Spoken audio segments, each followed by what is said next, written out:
ओम शांति।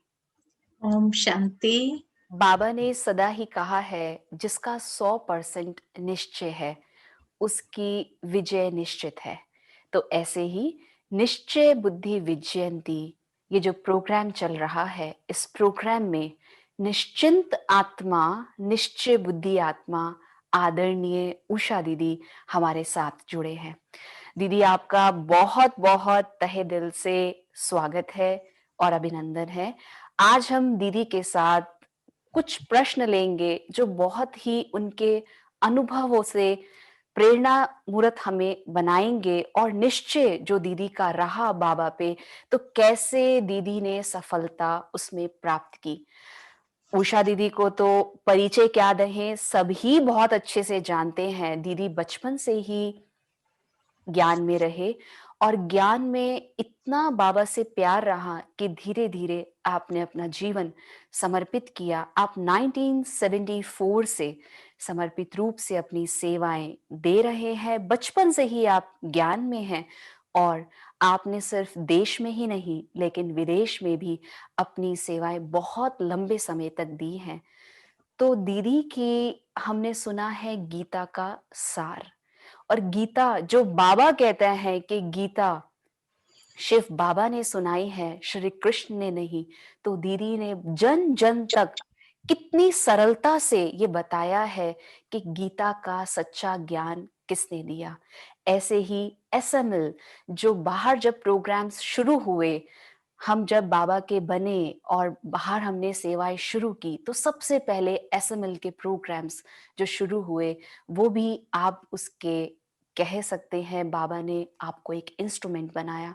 तो ऐसे ही दीदी ने देश विदेश में बहुत सेवा की, और हम ये भी कह सकते हैं कि आपके मुख में सरस्वती है, और इसलिए आप जो भी कहते हैं सुनने के लिए सभी भाई बहनें बहुत आतुर रहते हैं कि आप क्या कहने वाले हैं, कौन सी क्लास कराने वाले हैं। और हर चीज की स्पष्टता आप बहुत इजीली हर एक को देते हैं। तो ये स्वाभाविक है कि आप खुद बहुत स्पष्ट हैं, बाबा पे अटल निश्चय है, इसलिए आप निश्चय बुद्धि विजयंती के इस सीरीज में हमारे साथ आज जुड़े हैं। तो दीदी, पहला मेरा ये प्रश्न है आपसे कि आप तो बचपन से ही ज्ञान में आ गए। जी। तो ऐसा कहते हैं कि जो बचपन से ज्ञान में आते हैं उनको तो ऐसा कुछ निश्चय का पता नहीं, बस प्यार मिला, दादियों का सपोर्ट मिला, बड़ों ने स्नेह दिया, या सेंटर पे गए, हमने भोग लिया और सेवाएं करते गए और हमारा निश्चय होता गया। पर दीदी, कभी ऐसा भी लगता है कि कुछ एक पल हमारी लाइफ में ऐसा आता है जब हमें लगता है कि अब पूर्णतः मुझे मेरे पर निश्चय हो गया है कि मैं बाबा की इस सेवा में लगूं और बाबा की सेवा करूं। तो दीदी, आपका इसमें क्या कहना है?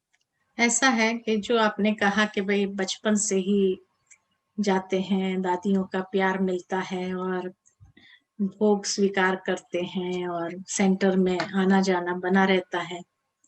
वैसे हमारे साथ कुछ भी नहीं हुआ, ओके। क्योंकि हमारा सेंटर जो था, जहाँ अफ्रीका में हमने ज्ञान लिया, तो नेचुरल है कि सेंटर एक ही था, पूरे अफ्रीका के अंदर एक ही था, लुसाका के अंदर। और लुसाका हमसे करीबन 250 माइल दूर था ओके।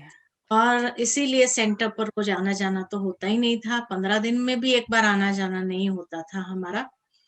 लेकिन हाँ, इतना ज़रूर था कि गीता पाठशाला जैसे खोली, घर में ही। और माताजी बहुत निश्चय बुद्धि थे, तो माताजी जो है, वो मुरली सुनाते थे सबको। और दूसरी बात के घर में ही था, तो 15 दिन या महीने के अंदर एक बार कभी बहनों का आना-जाना होता था। एक ही गीता पाठशाला थी, तो उस रीति से आना-जाना होता था। बाकी और सेवाओं में वो बिज़ी रहते थे, 2 ही बहनें थी, वेदांती बहन और चंद्रू बहन। तो नेचुरल है कि यहाँ कोई हर बार तो आना नहीं होता था, 250 माइल जब कोई लेकर के आए तभी आते थे। तो इसीलिए सेंटरों पर आना-जाना के भोग स्वीकार करना ये भी नहीं कोई। लेकिन हाँ, घर में ही जैसे रोज़ ब्रह्मा भोजन ही स्वीकार करते थे, क्योंकि बाबा को भोग लगाए बिना बाबा का कमरा बाकायदे बना हुआ था। तो इसी रीति से घर का एक वायुमंडल बहुत शुद्ध सात्विक होने के कारण, लेकिन फिर भी इतना निश्चय बुद्धि नहीं थी। लेकिन एक बार जब वेदांती बेन हमारे घर में आए थे और उस समय जो है उन्होंने भोग लगाया था बाबा को, और जब भोग में, क्योंकि वो संदेशी है तो भोग में गए, तो जी। उनको बाबा ने जो ऊपर दृश्य दिखाया, तो उस समय मैं नीचे पीछे एकदम लास्ट में बैठी थी। तो लास्ट में बैठी थी तो वहां पर मुझे भी वही दृश्य दिखाई दिया जो उन्होंने ऊपर देखा। उस समय इतना नॉलेज तो नहीं था, लेकिन हमने खुली आंखों से देखा।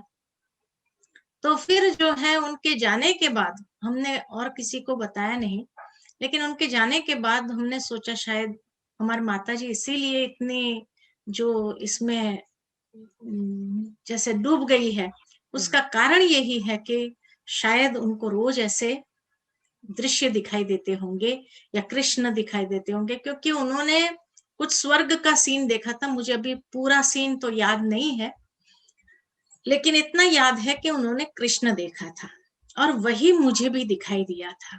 ओके। आकर के जब उन्होंने संदेश सुनाया, तो उस समय जैसे वो संदेश सुनाते थे तो मेरे को अंदर में आता था, ये तो मैंने देखा।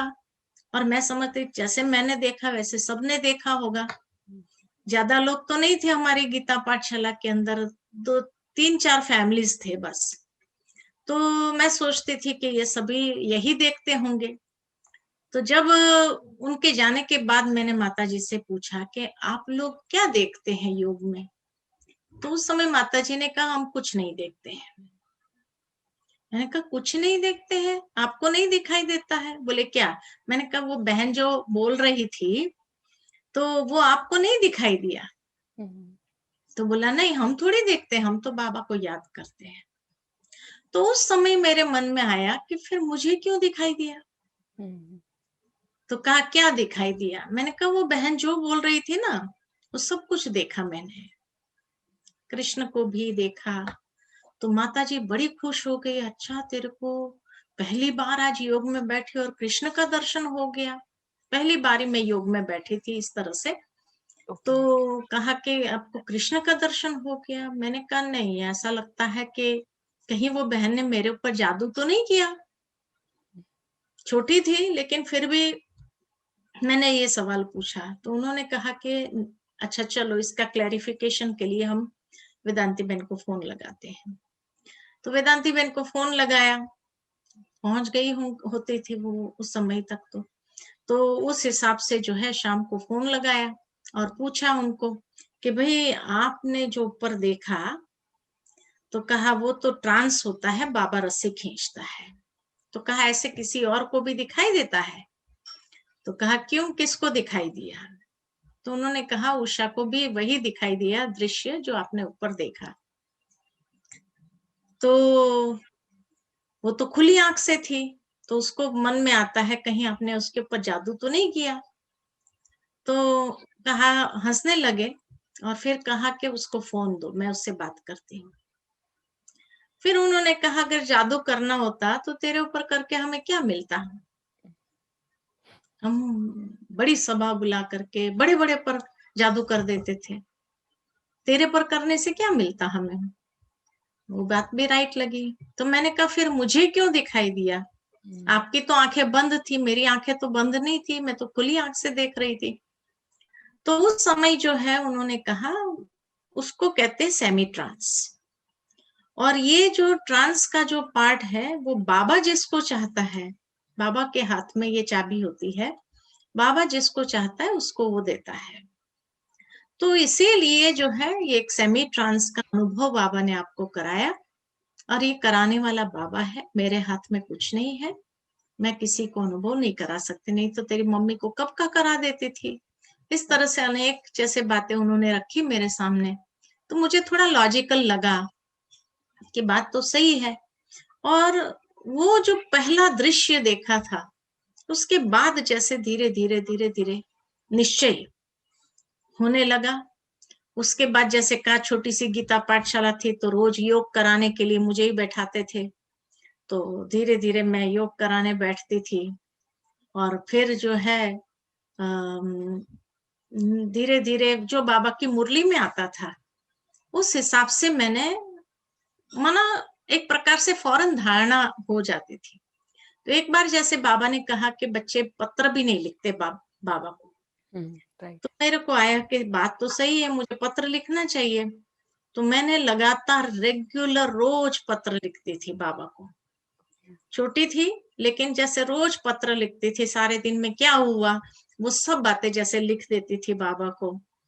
और जो है फिर इतना तो महसूस हुआ कि हाँ, बाबा है।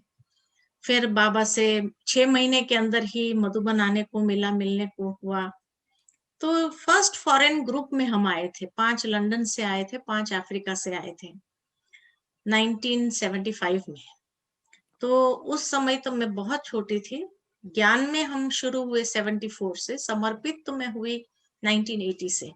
तो इसीलिए जैसे ही हम आए तो सबसे छोटी थी मैं उस समय, बाकी सब बड़े-बड़े थे। तो उस समय बाबा हिस्ट्री हॉल में मिलते थे, तो बाबा से मिलना हुआ। तो बाबा ने जैसे देखते ही मुझे पूछा कि बच्ची, एक कन्या 100 ब्राह्मणों से उत्तम होती है, तो तुम कितने ब्राह्मणों को तैयार करेगी? तो मुझे उस समय मन में आया कि अभी तो खुद का ही चलने का ठिकाना नहीं, और बाबा कहते हैं कितने ब्राह्मणों को तैयार करेगी। उसके बाद क्योंकि फर्स्ट फॉरेन ग्रुप था, इतना जैसे प्यार मिला मधुबन के अंदर, 15 दिन हम लोग रहे थे। लेकिन जैसे कि बहुत प्यार सबका, रोज की जैसे उस समय क्लासेस नहीं होते थे, सुबह मुरली हो जाती थी, वही। और मुरली क्लास हिस्ट्री हॉल में ही होता था। और उसी हिस्ट्री हॉल में जो है बड़ी दीदी भी बैठते थे, निर्वैर भाई भी बैठते थे, आनंद किशोर दादा, सभी महारथी जैसे बैठे होते थे। तो काफी अच्छा मुरली क्लास में जैसे डिबेट डिस्कशन की रीति से होता था। तो मुरली बहुत अच्छी तरह से मना समझ में आने लगी थी। और उसके बाद जैसे मैंने कहा कि मैं मधुबन से जब गई तो मैं रोज जैसे पत्र लिख करके बाबा के पास रख देती थी। सेकंड ग्रुप में हमारे परिवार के माताजी, पिताजी ये सब लोग आए। तो उस समय मैं अकेली वहां रहती थी, क्योंकि मुरली सुनानी होती थी, गीता पाठशाला है, बाबा को भोग लगाना होता था। तो इसीलिए जो है रोज सिंसियरली ये काम करते जाती थी कि भाई बाबा को भोग लगाना है, गुरुवार का भोग लगाना है। तो कुछ न कुछ बनाने का जैसे सिखाया था, तो हलवा बनाने का 2-4 चीजें मुझे आती थी, ज्यादा तो मुझे नहीं आता था बनाने का भी। लेकिन वो बना करके बड़े प्यार से, और रोज बाबा को चिट्ठी लिखना रात को, फिर सोना। करीबन ये चिट्ठी लिखने का मैंने 3 महीना लगातार या 6 महीना लगातार लिखा बाबा को। लेकिन वो चिट्ठी लिखने से क्या होता था, जैसे अपनापन, यू नो, मुझे जैसे उसका उत्तर दूसरे दिन मुरली में जैसे मिल जाता था। जो कुछ भी मैं लिखती थी प्यार से, तो जैसे मुझे कभी कोई बात प्रश्न के रूप में पूछती थी कि आज मेरे मन में ये प्रश्न आया, बाबा से पूछती थी, तो मुझे उसका उत्तर मिल जाता था। तो नेचुरल है कि ये चीज जो है बहुत अट्रैक्ट करने लगी अंदर में। और उससे जैसे बाबा से प्यार मेरा बढ़ता गया, क्योंकि उस समय मैं जो अकेली रही, और ये सब जैसे बाबा के प्यार में आके भोग बनाना, करना, सफाई करना, बाबा की मुरली पढ़ना, ये सब जो करती रही, तो उसके कारण से जो है, भले मुझे इतनी हिंदी नहीं आती थी उस समय, लेकिन फिर भी जैसे मैं समझ सकती थी, इतना तो हिंदी सिंपल होता था, तो पढ़ लेती थी मुरली के हिसाब से। तो काफी मेरा लगाव बाबा से उस समय जुड़ा। बहुत अच्छा दीदी। और तभी बाबा ने जो आपका लगाव देखा, उसके बाद देखिए आपने जब समर्पित जीवन आपने 1980 से आए, तो बहुत सेवा का विस्तार आपने किया। बाबा के ज्ञान को अभी नहीं दीदी, लेकिन शुरू से हम देख रहे हैं काफ़ी टीवी चैनल्स पे और हमारे गॉडलीवुड स्टूडियो में, चाहे कहीं पे भी, पूरे मधुबन में जो भी ग्रुप्स आएँगे तो आप ज़रूर उनको बाबा के सत्य ज्ञान बताते हैं। तो दीदी जैसे आप इतनी सेवाओं के विस्तार में आए, इतना ज़्यादा विस्तार हुआ सेवा का आपके आने के बाद, तो दीदी मन में कभी-कभी एक प्रश्न सभी के रहता है कि जब हम सेवा के विस्तार में आते हैं, तो निश्चय तो है, आपने वो बताया बाबा से प्यार था, निश्चय हो भी गया और अच्छे से आप चलने भी लग गए। पर जब समस्याएँ आती हैं ना माया के रूप में, चाहे वो हमारा अपना बंधन हो, चाहे वो किसी सेवा का बंधन हो, तो दीदी ऐसा कौन-सा कोई एक एग्ज़ाम्पल आप या जो आपका अनुभव है कि ऐसी प्रॉब्लम्स आई, लेकिन मैंने बाबा पे अटल निश्चय रखती गई और सफलता तो मिलती ही है, ये तो हमें पता है, लेकिन हमें थोड़ा-सा धीरज कहीं न कहीं रखना पड़ता है, फिर भी। बिल्कुल। तो दीदी हुँ, हमें पता है आपके अनुभव बहुत सारे हैं, आप बहुत सारे थोड़े से हैं, बताएँ? बहुत सारे हैं, तो इसीलिए सोचती हूँ कहाँ से शुरू करूँ? कौन से अनुभव सुनाऊँ? क्योंकि जब मैं समर्पित हुई, तो वैसे मेरा खुद का डिसीज़न बाद में था। हुँ, लेकिन मैं किसी कहने पर समर्पित नहीं हुई। ओके। लेकिन बाबा के सामने हम गए थे, अव्यक्त बाबा आए थे, तो अव्यक्त बाबा के सामने गए थे, मैं और मेरी कज़िन सिस्टर थी। दोनों हम गए थे बाबा के सामने और किसी ने हमको कह दिया था कि बाबा से कोई क्वेश्चन पूछना चाहिए, तो बाबा जवाब भी देता है और ब्लेसिंग्स भी देता है। हुँ, तो यही हमको एक मन में इच्छा हुई कि बाबा की ब्लेसिंग्स ले लें। तो हमने सोचा कि हमारी माताएँ दोनों की बहुत पीछे पड़ी रहती है कि भई समर्पित हो जाओ, विनाश होने वाला है, क्या करना है, पढ़ाई क्या करनी है, ये करना है। ऐसे तो हमको पढ़ाई छोड़नी नहीं थी। तो हमने सोचा बाबा से ही पूछ लेते हैं, बाबा तो समझ जाएँगे कि इनको पढ़ना है, तो उस हिसाब से जो है बाबा ब्लेसिंग्स भी दे देंगे और जो है हमारी माताओं को हम कह देंगे बाबा ने मना किया है, तो फिर जो है वो हमारे पीछे नहीं लगेंगे। तो इसी ख्याल से जो है हम दोनों बाबा के सामने गए। वो पहले गई, उसको मैंने आगे किया। तो जैसे वो गई तो उसने बाबा से कहा, "क्यों बाबा, हम घर में रह कर के सेवा नहीं कर सकते हैं क्या?" तो बाबा ने कहा, "क्यों नहीं कर सकते हैं?" तो कहा, "बाबा मुझे पढ़ना है।" हुँ, और हमारी माताजी कहती है कि नहीं विनाश होने वाला है, सब छोड़ो। तो बाबा ने मुस्कुराने लगे और बाबा ने उसको कहा कि बच्ची वैसे भी तेरा पार्ट अभी है नहीं सेंटर पर और तुम घर में रह करके पढ़ाई भी करो भले और सेवा भी करो। तो वो तो बड़ी खुश हो गई कि बाबा ने कह दिया अभी बहुत अच्छा। उसके बाद मेरा नंबर था तो मैं थोड़ा शाई हमेशा बचपन से शाई थी। तो उस कारण से मैंने शॉर्टकट में बाबा से पूछा कि बाबा मैं क्या करूं? तो बाबा मुझे देखने लगे और फिर बाबा समझ तो गए कि किस इंटेंशन से हम आए हैं बाबा के पास। तो बाबा ने देखते ही पूछा कि बच्ची जीवन का लक्ष्य क्या है? तो मैंने कहा कि फाइनल तो ब्रह्मा कुमारी बनेंगे। हुँ, तो बाबा ने पूछा अभी ब्रह्मा कुमारी नहीं हो? अभी कौन सी कुमारी? तो मैंने सोचा हाँ, अभी भी ब्रह्मा कुमारी हूँ। हुँ, तो बाबा ने पूछा तुम्हारा लक्ष्य क्या है? तो उस समय मेरा लक्ष्य था सीए करना। लेकिन पता नहीं बाबा के सामने जैसे जाते हैं और कहते हैं कि सुध-बुध भूल जाती है कि क्या बोलना होता है तो याद नहीं रहता है। तो मेरे मन में ये फाइनल आया कि भई फाइनल तो ब्रह्मा कुमारी ही बनेंगे। तो फाइनल तो समर्पित ही हो जाएँगे। तो जब बाबा ने पूछा लक्ष्य क्या है? तो मेरे मुख से निकला कि बाबा मुझे बहुत सेवा करनी है, बहुत सेवा करनी है, बहुतों को ज्ञान सुनाना है। पता नहीं ये कैसी लेवल पर मैं चली गई थी और मेरे मुख से निकलने लगा कि जो मैं सोच के आई थी वो कुछ नहीं बोल पाई। हुँ, और जब मैंने ये कहा तो जैसे उसके लिए तथास्तु वो हो गया, मेरे लिए तथास्तु ये हो गया। तो बाबा ने कहा बच्ची समय कम है, गफलत मत करो, सेवा में लग जाओ। बाबा ने कहा और जो है मैंने उस समय तो कुछ नहीं सोचा, लेकिन जैसे ही मैं बाबा के कमरे में मधुबन के बाबा के कमरे में जाती थी कि मुझे वो एको होते थे, वर्ड्स जो है एको होते थे। समय कम है, गफलत मत करो, सेवा में लग जाओ।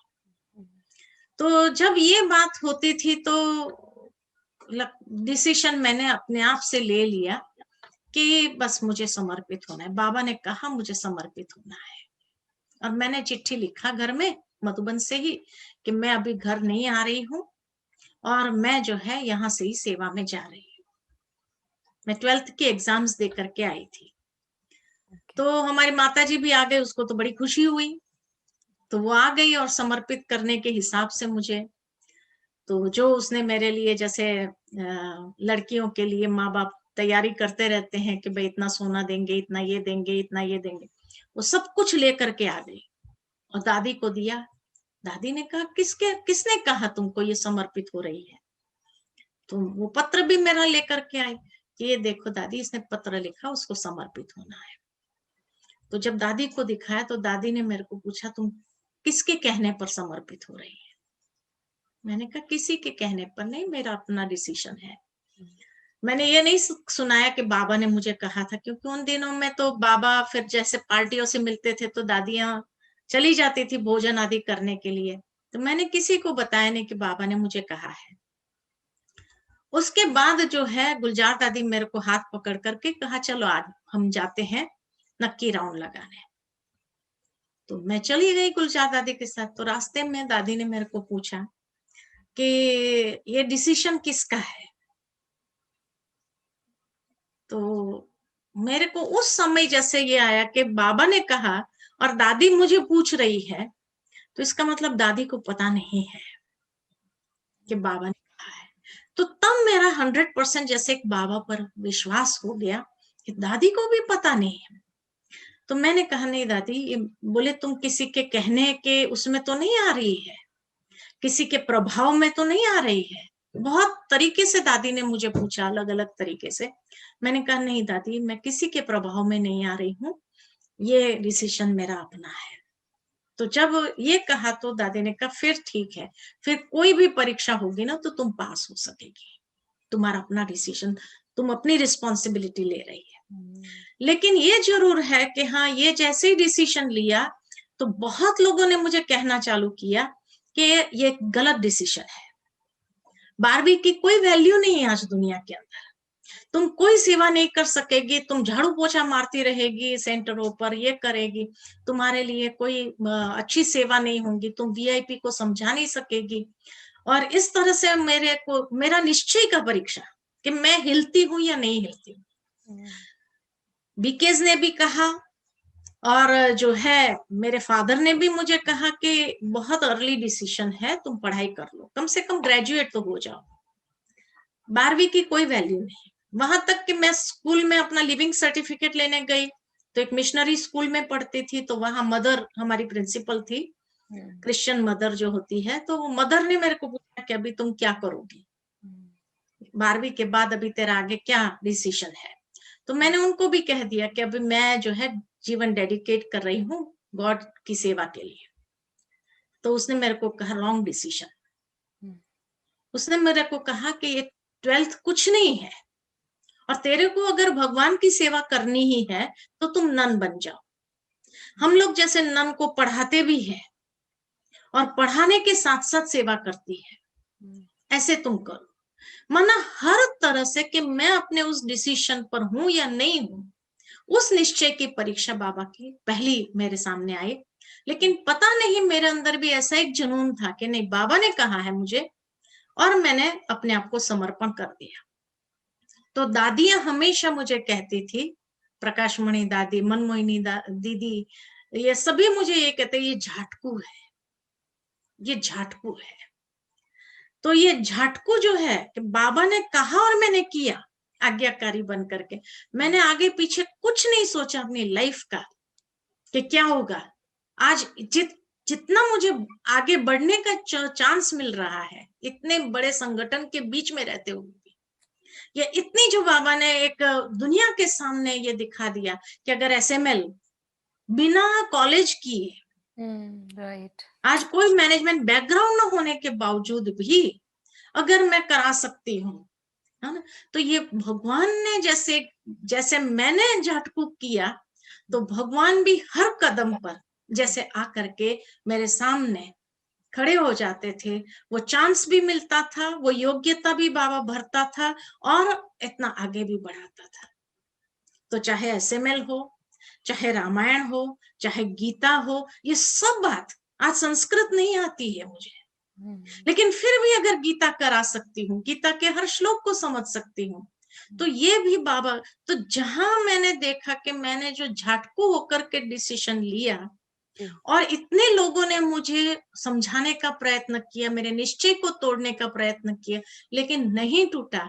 तो जहां मैं आज्ञाकारी बन, तो भगवान भी कैसे आज्ञाकारी बन करके जैसे हर पल आज दुनिया को दिखा दिया कि 12th की माना दुनिया की कोई भी पढ़ाई की वैल्यू है ही नहीं। चाहे कितनी भी बड़ी बड़ी डिग्रियां ले ले, वो भी नहीं बोल सकते हैं, वो ईश्वरीय ज्ञान को इस तरह से पेश नहीं कर सकते हैं जो भगवान ने मेरे को उस समय कहा था, समय कम है, गफलत मत करो, सेवा में लग जाओ। और ये बाबा के शब्द के ऊपर ही मैंने अपने जीवन को डेडिकेट किया। तो काफी परीक्षा आई, लेकिन हर परीक्षा में जैसे शक्ति भी मुझे अंदर से मिलती थी और मैं पार कर जाती थी। तो इसी कारण से आज मुझे रियलाइज हो रहा है कि वो जो एक आज्ञाकारी बनने का जो प्रैक्टिकल स्वरूप है, वो कैसे भगवान भी हमारे सामने झुक जाता है, ये अभी महसूस हुआ। और आज भी मेरा यही एक नियम है कि कभी भी ऐसी कोई डिफिकल्टी आती है मेरे सामने, कोई ऐसा विघ्न आता है, तो मैं जैसे बाबा को पत्र लिखती ही हूँ आज तक।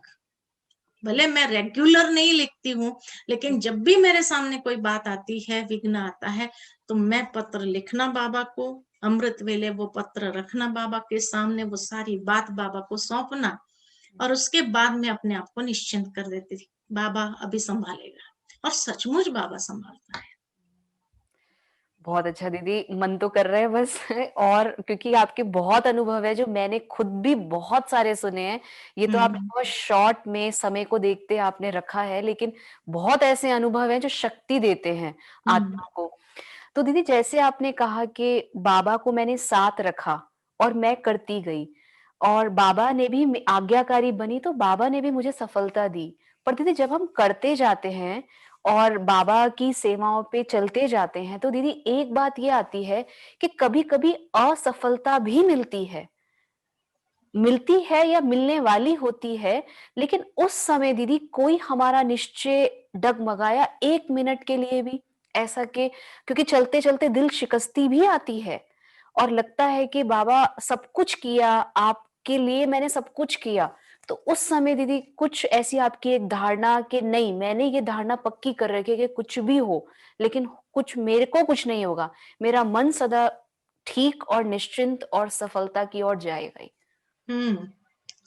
ऐसा है कि बातें तो अनेक आती है, जी। लेकिन मधुबन के जैसे इस बेहद के घर में रहते हैं, तो नेचुरल है, बहुत सारी बातें आती है। हुँ। लेकिन मैंने एक चीज देखी कि मुझे हमेशा एक तो बाबा का भी साथ रहा, और दूसरा जो है कई ऐसे अनुभव हुए हुँ। कि जिस अनुभव के कारण जो है मुझे महसूस होता रहा कि बाबा जैसे कैसे प्रोटेक्ट भी कर रहे हैं हुँ। और हिलने नहीं देता है।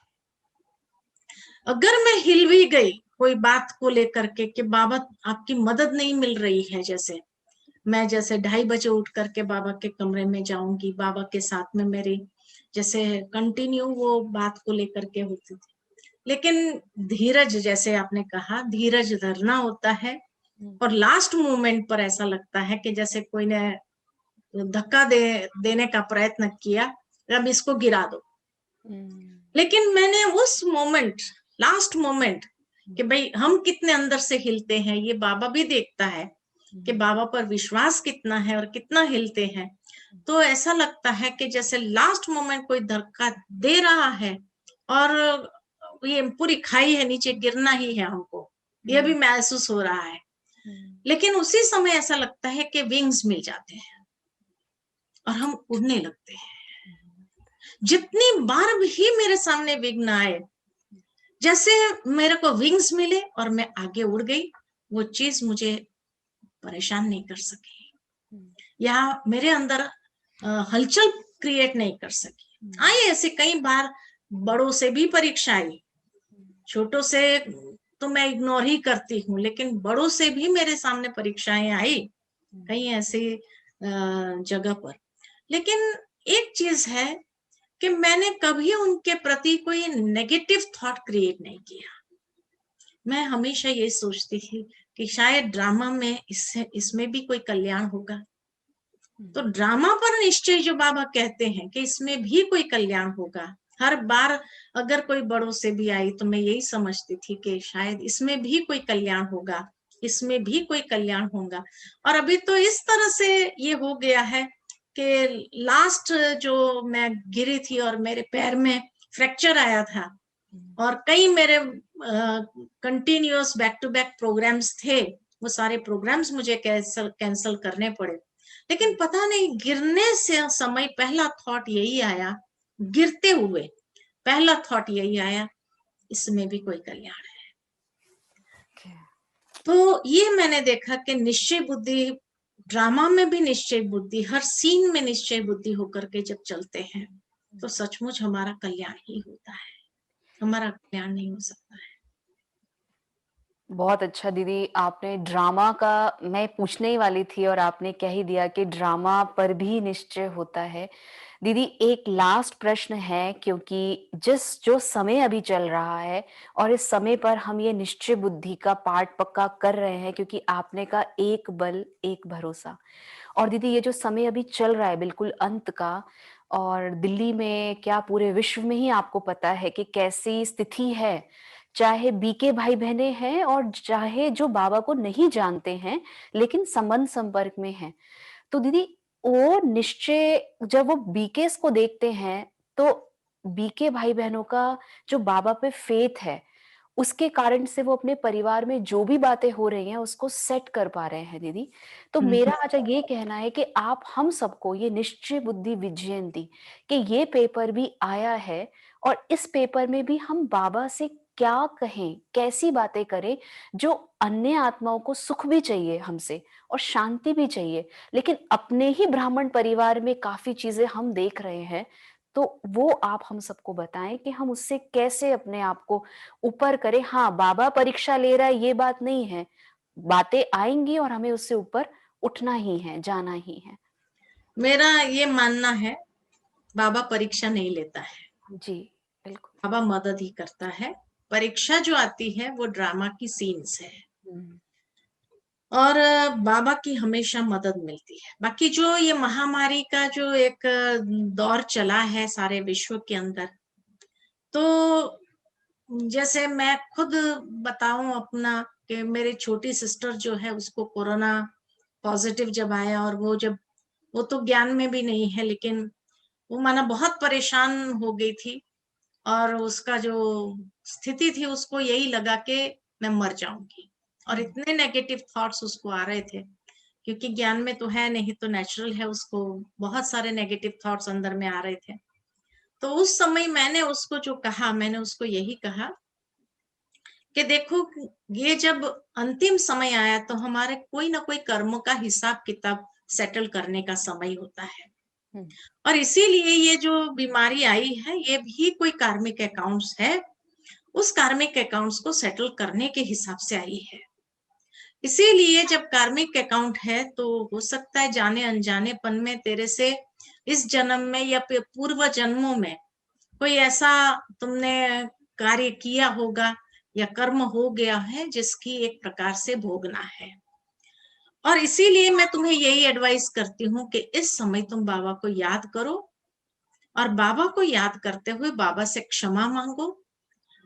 सिर्फ बाबा से क्षमा मांगना इतना नहीं, लेकिन मैंने कहा कि बाबा को कहो जाने अनजानेपन में मैंने जिस भी आत्माओं को दुख दर्द अगर मेरे से किसी को मिला हो, तो उसको भी, उनसे भी मैं माफी मांगती हूँ। और अगर मैंने किसी को दिया है और वो मुझे ये बद्दुआएं दे रहे हैं, तो मैं उनसे माफी मांग करके भी अपने उस कर्म का प्रायश्चित करती हूँ। तो उसने ये किया। अमृत वेले मैंने उसको कहा था, अमृत वेले उठ करके बाबा से ये बात करो, तुम बाबा को याद करो और बाबा से कहो। उसने किया। उसके बाद मैंने उसको फोन करके पूछा शाम को, मैंने कहा कैसा लग रहा है आज तुझे?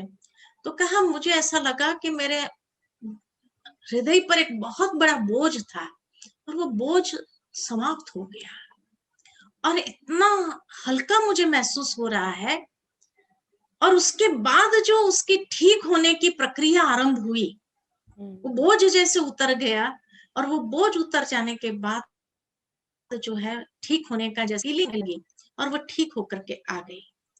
तो इसीलिए कोई भी चीज़ जब हमारे सामने आती है, चाहे महामारी हो या कोई भी ड्रामा के अंदर या विश्व के अंदर जिस तरह से हालातें बनते हैं और उसमें अगर हमारे सामने वो पेपर के रूप में आता है, हमारे ही अपने कर्म पूर्व के वो पेपर लेना शुरू करता है, दुःख दर्द देना शुरू करता है। तो ऐसे समय पर बाबा को याद करते हुए बाबा से भी क्षमा माँगे और जाने-अनजानेपन में भी जिन भी मनुष्य से, पशु-पक्षियों से, प्रकृति से, सबसे क्षमा माँगने का समय है। हुँ, और एक सच्चे दिल से जब प्रायश्चित करते हैं, तो जैसे बाबा कहते हैं आधा से माफ़ हो जाता है। वो आत्माएँ भी माफ़ करती है, बाबा भी माफ़ करता है। तो सच्चे दिल का प्रायश्चित करना बहुत ज़रूरी है और ऐसा जब प्रायश्चित करते हैं तो अगर मानो के समय भी आ गया है हमारा इस संसार से जाने का भी, तो भी एक बहुत सुखद तरीके से हम इस संसार से जा सकते हैं। तो इसीलिए ये समय है कि जो हमें कुछ सिखाने आया है, सिखाने के साथ-साथ जो है हमें कुछ एहसास कराने आया है, महसूस कराने आया है, उसको महसूस करते हुए क्षमा माँगे। क्षमा माँगने से हम छोटे तो नहीं हो जाएँगे, बाबा से भगवान से क्षमा माँगनी है, तो भगवान से माँग करके अपने मन को हल्का तो कर दें, कम से कम। अगले जन्म में छोटा बच्चा होगा, कहाँ से क्षमा माँगेगा, कहाँ से करेगा? तो कम से कम जितना प्रायश्चित कर सके, जितना यहाँ समाप्त कर सके, उसको तो समाप्त कर ले। बिल्कुल। ठीक है, थैंक यू दीदी, आपने हमको मैसेज भी दिया और आज की ये जो हमने आपके साथ बातचीत की, इसमें बहुत अच्छी एक बात जो मुझे सीखने को मिली कि जो आप लेटर लिखते थे बाबा को, कि बाबा को आप अभी तक भी पत्र लिखते हैं, चाहे कभी भी आपके पास समय है या नहीं है, फिर भी आप मन में लिखते हैं, नहीं तो कभी आप लिखते भी हैं, जो आपने नहीं, कहा। मन में नहीं लिखती हूँ, नहीं, मन हाथ में में नहीं लिखती लिखते हूँ हैं, मैं अभी भी। हाथ में डायरी में भी हाँ, लिखते हैं दीदी, पर कभी नहीं हाँ, समय डायरी मिलेगा में तो ही आप लिखते हैं और बाबा उसका मुरली में आपको रिस्पॉन्स भी करते हैं। तो फल देता हम है। भी ये सुन रहे हैं तो निश्चय बुद्धि तो हम हैं ही, लेकिन अगर हम और निश्चय को पक्का करें और बाबा के साथ गहरा प्यार रखें तो दीदी ने जो आज हमें बात बताई उसको हम फॉलो करें, अमल में लाएं। और ये तो बाबा भी कहता है कि बाबा को रात को आप अपना चार्ट देकर, पत्र देकर सोएं। और दीदी ने जो हमें महामारी के लिए बताया कि बाबा को इस समय अपनी जो भी बात है, जो भी कुछ है, बाबा से क्षमा मांग लें। हम क्षमा मांगने से छोटे कभी भी नहीं होंगे क्योंकि वो बाप है। बाबा के आगे बच्चे हमेशा ही छोटे हैं।